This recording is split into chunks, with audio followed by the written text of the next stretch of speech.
Shalom and hello. How you doing? This fine evening, just about now. This is Esom, the lowly Jew, wild man, and born from a harlot true. How do you do?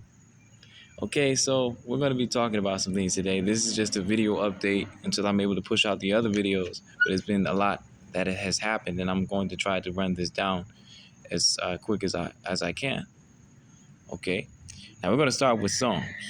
Okay, we're going to start with Psalms. And we're coming from Psalms 74, verse 18 to 23. All right, let me begin. Remember this, that the enemy hath reproached, O Lord, and that the foolish people have blasphemed thy name. O deliver not the soul of thy turtle dove unto the multitude of the wicked. Forget not the congregation of the poor forever. Have respect unto the covenant, for the dark places of the earth are full of the habitations of cruelty. O let not the oppressed return ashamed. Let the poor and needy praise thy name. Arise, O God, plead thine own cause. Remember how the foolish man reproacheth thee daily. Forget not the voice of thine enemies. The tumult of those that rise up against thee increaseth continually. Okay? Increaseth continually. So we're going to start with that song. Okay? And there are going to be times in your life, I've been through a lot coming up to this point right now, and it was just a lot going on. I just want to start with Psalms. And no matter how many people stand against you, you have to have courage. And I want to speak about courage. I want to speak about doing the right thing. I want to speak about integrity. And I'm not going to speak too much about it, but I just want to speak a little bit about this and what's been happening to me, And shalom to everybody. Again, I was just going to say I love doing this. I love getting the word out there and, putting the devil in his place and letting him know that he's not going to just run my life. He's just not going to do it. He's not going to do it. I'm just not going to let him. I'm not going to let him. But it's a lot of things happening right now, and it's crazy when you really think about it. I'm like, man, it puts you in a totally different mind state, survival mode in the sense of your spirit, your integrity. My dogs, they've attacked my dogs as well. A lot has happened, but I can tell you about that in your butt. I'm serious, man. These people are insane, man. Just insane. They need to be delivered, but I'm going to move on now. You got to have courage. And the book of Joshua states this. And this is chapter 1, verse 9. Have not I commanded thee? Be strong and of a good courage. Be not afraid, neither be thou dismayed, for the Lord thy God is with thee, whithersoever thou goest. So you got to remember what that means. Whithersoever thou goest. Okay?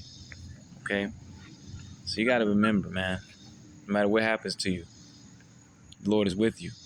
Now, I got accused of abusing my dogs, and they were attempting to take away my dogs, and that's what it was really about. But in fact, I was actually pulling my dog up from falling out of the stroller. And that's really what it was. And tapping them on their nose and letting them know, no, you cannot do that. You hang over too much, you fall out. She's done it before, which is Phoenix.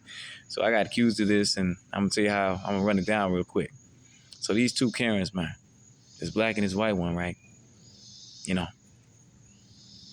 They came at me a certain way.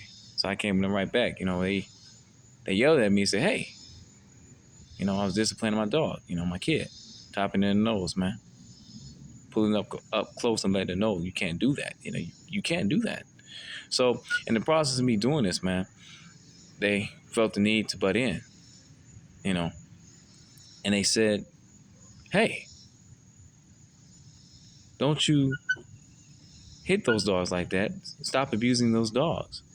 And, I just told them like this.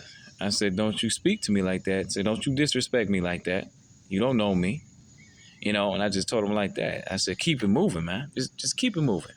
Keep it moving. And she said, you know what I'm gonna do? I'm gonna keep it moving. I said, yeah, that's right. And she stumbled over her words. She wasn't expecting that kind of response, man, because at the end of the day, I'm not playing with your foolishness. And then just before that, there was a guy, okay? Um, and unfortunately, he's locked up right now, and I believe it's for vagrancy. And, unfortunately, he is. And that's getting into the story how I got locked up. I did. Police arrested me and everything. So the thing was so crazy is, man, you know, I was at the dollar store and I was fixing some things, I was fixing my tabernacle, my anti-rape tabernacle, a portion of it. And so what happened was this guy, he said something to me. He said, hey. And I said, hey. And he said, call me Five. I said, I'm fine. I didn't get it. I was going to respond, but before I could respond, he mentioned something about me being fake and, said a few other things under his breath. And he began to walk and curse me. Couldn't understand why. And I wasn't mad at first. And I wasn't really mad. I was more confused. So the guy actually did this, and he went into his car, and then he started calling me all kinds of names and things of that nature, and accusing me of having more money than anyone else in the Lafayette. And I said, well, that's kind of funny. I'm living on the streets. You think if I had the money, you think I'd be living like this? Okay? So we already know where his mind was. Anywho, I personally think he was on drugs. Okay? I think it's a speculation. I'm not saying he was, but, And the thing was, after he did this, he called me out my name too, and that's when I got mad. And I told him, I said, what did you say? Then I said, don't you ever talk to me like that. Don't you disrespect me. And he rolled up his window. He began to drive up to me. I told him, I said, how about you get out that car? You come out that car, say it to my face. I said, hey, we could talk about this like men, I'm trying to figure out, and I didn't mean that in a violent manner, because I was going to pull up my phone. And while we were discussing this, while he was approaching me, just in case if I had to do bodily harm to him. And I had to defend myself and my dogs, because if he's going to harm me, he's going to harm my dogs. So I say, I can't stand there and take this beating. So I'm not doing that, man. No, not me. Not me. So it is what it is. So what happened was, man, after that, he pulled off. I told him, I said, keep it moving, man. Keep it moving, man. Like nobody's scared of you, man. So it's funny because in my heart, after the fact, I had made peace with him. There was someone to come out that asked and said, hey, well, look, man, I was wondering what was going on, and I was going to intervene, but, he was already gone at this point in time. The gentleman had said, and I said, oh, it's fine. I just didn't understand why he came at me like that. He had, prior to this incident, he'd asked me, he was telling me and asking me at the same time that he was homeless and he didn't know where to sleep. Where can I sleep? I was talking to my boy Shim. Shout out to Shim. Shout out, man. Much love to you. From Jerusalem with love. From Jerusalem with love to that brother, man. That's a good brother. And the thing is, man, it's just, I had to make peace, and I forgave him in that instance. And I said, well, I hope, because he said he was going to come to the library. He was going to come at me a certain way. And I said, well, I hope he does come up to the library. And I said, I would like to make peace with him and figure out why did he come at me like that. So at the end of the day, I got my opportunity. It was a test. He came into the library that same day, and I waved him down. Immediately, my response was not in anger, but I already had forgiven him. But he kept going. So a few days have passed, and, I was doing my laundry. Then he came up to me, right? It's funny. When he came up to me, it was a beautiful thing. I held no resentment against him, but he came up to me. We began to talk, and I was under the shade tree doing my laundry, at the park, and hanging them up on my tabernacle. Because it's also a clothes hanger, so got to diversify when you're homeless. You don't have much. So the thing was, I did this, And in the process of me, doing my laundry, we were talking, and finally he got to the point. He said, "Oh, you're under the shade tree. That's real nice." I thought he had lost his car. He should have been in his car. So I was just saying, I was just going to move out the way. He was my elder, and I said, "Okay." Um, Understanding humility, be wise as a serpent, gentle as a dove. I told him, "Say, yes, sir. I'm under the shade tree, but I'll be out your way in just a moment." I felt like he was trying to get some shade. I would have let him have his shade all to himself. I could just move on, doing this walk of Jericho and everything. And so the thing is, in the process of me doing this, it was amazing because a beautiful thing, man. He asked me, "Could you help me push my car?" And I immediately said, "Yeah, man, immediately. Water under the bridge. Because you got to forgive, man. Got to forgive." So, and in the process of me doing this, man, um, I pushed his car. And first I couldn't push it forward, uphill, so I pushed it backwards. Or rather, the ground was unleveled, but I pushed it. I got to push it, moved it, and the car started. So once the car started, and he said thank you, and he introduced himself. We introduced ourselves properly this time without insults. So it was a beautiful thing. And I told him, I said, "Hey, if you need help anytime, let me know. Let me know, man. I'll help you out."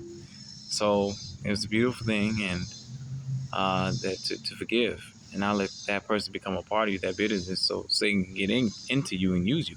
So then after that, he asked again, and I pushed his car 12 feet that time. I pushed it until it was able to start, you know, and yeah, it got started. He got rolling. Now, this gets sticky, it's getting funny. Now, I will walk so much, my balls are bleeding. So, dryness and chafing and sweat, you know, they would bleed. I walked so much. I didn't notice. I didn't know they were bleeding, man. I noticed they were stinging. I said, "Oh, just a sting. Just a sting, right?" They were stinging really bad to the point I couldn't really walk. So I'm walking like I'm doing jumping jacks. You know what I'm saying? So I said, "Okay, something's wrong here." So went in the bathroom, I checked. And my balls, my trousers, there was blood all over my legs.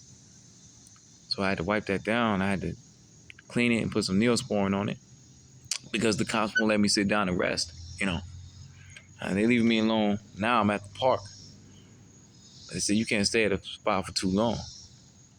But I'm out here and they ain't saying nothing. I said, "Well, I'm not staying here. I'm not loitering. I'm at the park. It's a public park. And it's not time for me to go yet because the time has not come for the park to be closed down and people are not supposed to be here after dark. So I don't see how it's an issue." So I'm doing this recording right now. I have not been able to record, not because I have not wanted to, but for the simple fact that I've been constantly moved and I'm just not able to. So apologize. I lied without intent. Without the intent of lying, I meant to put up a video every day, and I have plenty of things to put up, um, drafts that I've written down about what I want to talk about, bullet points. I say bullet point drafts. It's been rough, but I want to get to this, man. Your integrity, man, is one of the most important things. And I'm going to stop this video and I'm going to start another video getting into what I've been through. I think I'm thinking according to the Lord and how he leads me in this. But I just want to say, no matter what happens to you, you got to stand up for what you believe in. You got to stand up. You can't give up. I'm going to continue because I can finish it. I just don't want these videos to be too long. I don't have much time. And the thing is, what happened was I was going up to the vet hospital, okay? All the way on 52 bypass, all the way from Church Street. It's a far walk. It's quite a distance. And the thing was, I got told not to go on Joyce Green's property. Okay, and this paper right here, my affidavit right here. It's my affidavit right here, guys. It's my affidavit. So I got accused, as you can see here. I'm ready. I can read it to you because I can't really see it when I'm putting up to the screen. Aliyan Sayurs Marian. Just my full name is Isam is the abbreviation. I prefer people to call me Isam. You know, not Ali. Okay, not Eli. It's not Eli. It's Aliyan. You know, it's my name. And then, Sayurs Marian. It's okay. But so I got accused of these violations. A violation 39-14-405 criminal trespassing, and it could be federal, or excuse me, not federal, but it's felony, which turns to 5 years in prison. Okay, so these cops have been trying to get me. They've been trying to throw me in jail for a minute now. Okay, but I'm out here still. I'm still ministering. I'm not going to stop. And in fact, in the process of all of this, everything that's been happening to me, it's funny. It's funny. I'm gonna tell you. I got told to stay off of Joyce Green's property, okay? And all my stuff fell on the sidewalk because the sidewalk is so horribly torn up. So her property is right there where the sidewalk is. So I stepped off of the sidewalk, and my cart was busted. It's a few miles walk, and you know how much stuff I have, So I'm pulling this stuff, man. I'm pulling it all the way from Church Street, all the way out there on the highway, pulling this stuff. Cars blowing past you and stuff just to get my dog shots so I don't lose them. Okay? So this is what they did. They've been trying to silence me for a while. They came up with these Trump charges. Okay? And after my stuff spilled over because of how bad the sidewalks are, and I said, well, I'm not going to walk on the sidewalks again. The cop came up and told me, say, hey, what are you doing on her property? What are you doing here? I said, well, my stuff just fell, It fell. So I'm just picking it up, And that's what happened. And he said, okay, well, she doesn't want you on her property. The owner of this property doesn't want you on her property and this property as well. And then the cops will come by and just give me the rundown, like people just kicking me off their property left and right. And these are the so-called believers of Jesus Christ. No words are said to me, need any kind of assistance and so forth and the other. Nope. People that are just as much partaking in the slander and allegations and enjoying it. And building a life of humorous joy, man. They love it, man. That's gossiping, backbiting, bearing false witness, and things of that nature. Just as much as my family was doing it, these people are doing it just as well, and it's caused me to be homeless, honestly. But it is what it is. But it's cost me a greater intimacy with God too, and it's all for His purpose, for the salvation of many nations, man. Many nations, people from these nations, to become into the love of Jesus Christ, the acceptance of Jesus Christ, and thus receiving salvation. So I'm not going through this just not because I'm guilty. I'm not meaningless suffering. It's never meaningless when Christ allows it to be so. So remember that. Never give up. Okay, never give up. Don't let them see you sweating, man.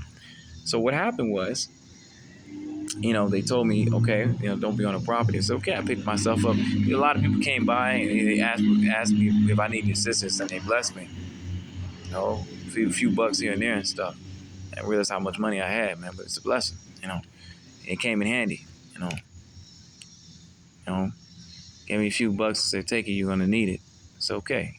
I didn't count my money. I just stored it, held on to it. So what happened was it came in handy. Now, the next day, so I'm walking up there again. My tire pops, that uneven leveled pavement of the sidewalk. I decided to step off and get onto her property. Okay? So here's the kicker. I'm on her property. I'm just passing through. Got out the sidewalk. I'm just about to get off her property. And someone made a call that I was staying on her property. Trespass is, that's what they say. Very petty. I just moved off her property because of how bad the sidewalk was. And I had a 4 o'clock appointment. So it's taking me a little while to get up there. It's taking me a few hours, man. It's quite a long walk. Pulling all that stuff, I'm moving not as fast as I could if I didn't have it. So they got me for on July 29th of 2022. Aliyan committed the offense of criminal trespass by staying on the property of Styles Unlimited Hair and Nails owned by Joyce Gregory. Joyce Gregory. When he was given a warning not to be on the property or he would be arrested. Okay, not to be on the property. Okay, I understand that.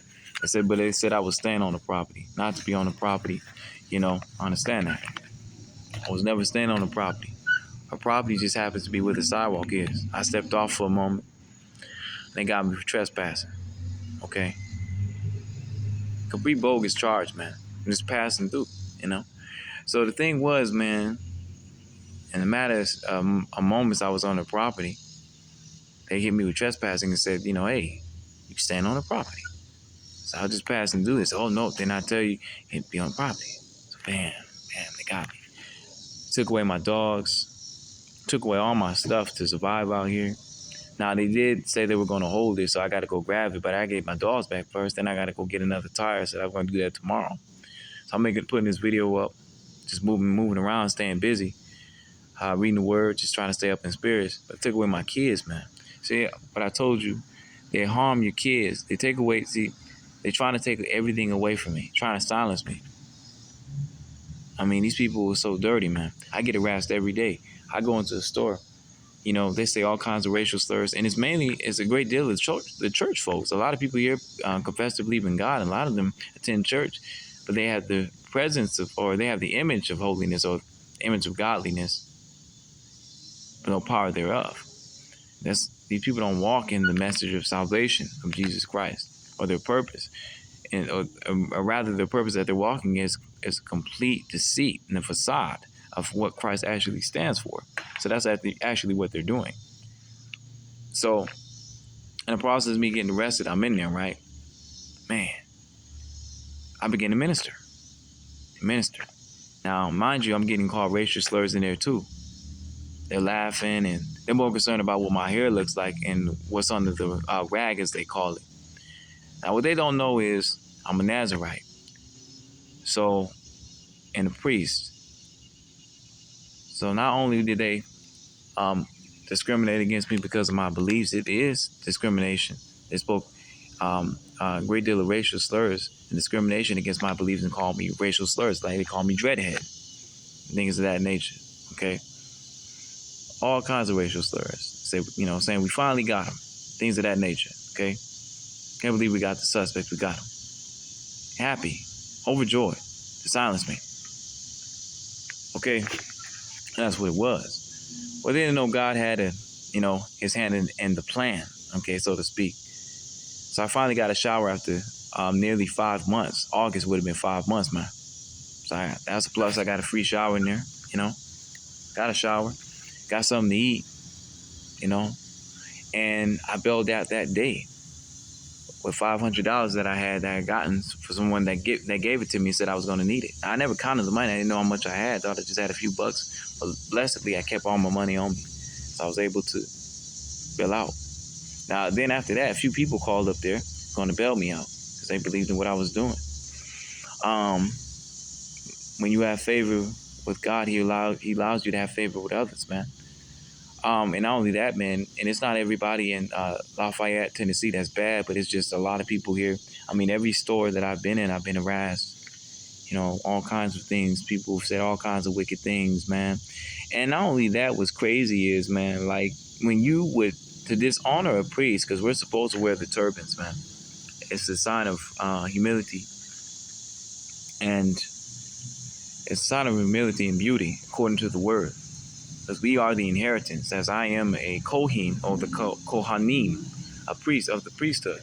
So it was crazy because not only did you dishonor me and, attacking what I believe in, me being a Nazarite and everything of that nature, but you dishonor me in taking off my turban as well, and which never would have occurred if I didn't get charged with these these false charges. So they mocked, they laughed. They were more concerned. They were more concerned about my anatomy, man. you know, about how I was hanging, things of that nature, you know, stuff like that, about how my behind looked, you know, in the showers and stuff like that. They're more concerned with that, man. Seriously. What's under the rag? That's the kind of stuff they were saying a hairnet, calling it a hairnet, all kinds of things, just completely discriminating against my belief as a Jew, you know, as a Nazarite. Um, all kinds of violating all my civil liberties, really, privacy, that nature, and all kinds of things, man. My uncle called up there, was going to bail me out. I didn't need him to, though. The Lord already had a plan. He had his hand in my bosom, so to speak, as Moses, he said, put his hand to his bosom, his chest, you know. He already had his hand on my heart, so to speak. And he, you know, thank God for my brother Shem. You know, I called him, called my brother Jerron, you know, and everything, let him know what's going on if you don't hear from me for a while, you know. So it's a blessing, you know. It's a blessing to have people there for you, man. You know, my family is coming around now and they saying that they were wrong. I mean, they were. I mean, I'm not perfect, but I didn't deserve that. But it was a part of God's plan. And hopefully they get delivered and they repent for all the evil they spoke about me and the things that they've done and causing me to be homeless, because they're just as much as a part of me being out here as these accusations. Because all the family I have, I shouldn't be out here on these streets like this. You know, I should be able to have a base to go to and then go back out and minister. But I can't trust my family, man. I can't trust them. I can't trust them. I can't trust my father, my mother, my uncle, my brothers, or my sisters. None of them. I can't trust them, man. Can't trust them. My uncle said to me, he would say, you need us now. You can't survive without us. You need us. But look at me now. I'm out here doing it. I don't need you. I need the Lord. I need the light of this world. That's what I need.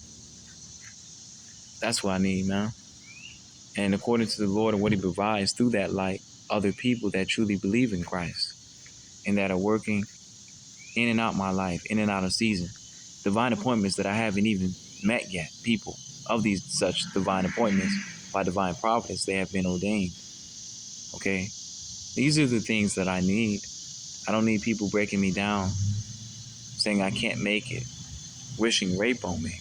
And this is what they were doing, man. So, anywho, this will be the closing of this video. I just want to say shalom from New Jerusalem with love. Shalom.